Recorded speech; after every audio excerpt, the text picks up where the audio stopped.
আরে আমাদের রোজই তো ইডি রেড করছে, ইলেকশনের সময় কেন ভাই?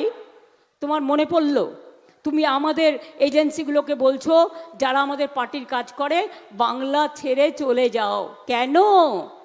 তোমার তো 50টা আছে, আমাদের ক্ষমতা নেই, আমাদের একটা আছে। শুনুন, ওদের ভয় দেখালে ওরা আমার দলের সাথে যুক্ত হবে এবং আমরা ওদের চাকরি দেবো, আমরা ওদের করে দেবো, এটা মাথায় রেখে দিন। আমি একটি ছেলেকেও চাকরি ছাড়া করব না। আমি সকালে অভিষেকের সাথে কথা বলেই এসছি, পরিষ্কার বলি, আপনাদের এই চক্রান্ত আর কত অত্যাচার করবেন, আর কত অনাচার করবেন, আর কত ভোট কাটবেন? এরপরে তো এনআরসি করবেন। আমার যে ইনকাম ট্যাক্স করে তার বাড়িও ইডি রেড করেছে।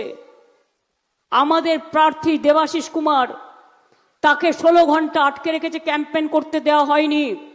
প্রত্যেকটা কেস হবে, জেনে রাখুন। ছেড়ে কথা বলার লোক আমরা নই, আমরা রেকর্ড করে রাখছি। তারপর আমার যে সিকিউরিটি দেখে তার বাড়িও সকাল থেকে রেড করছেন।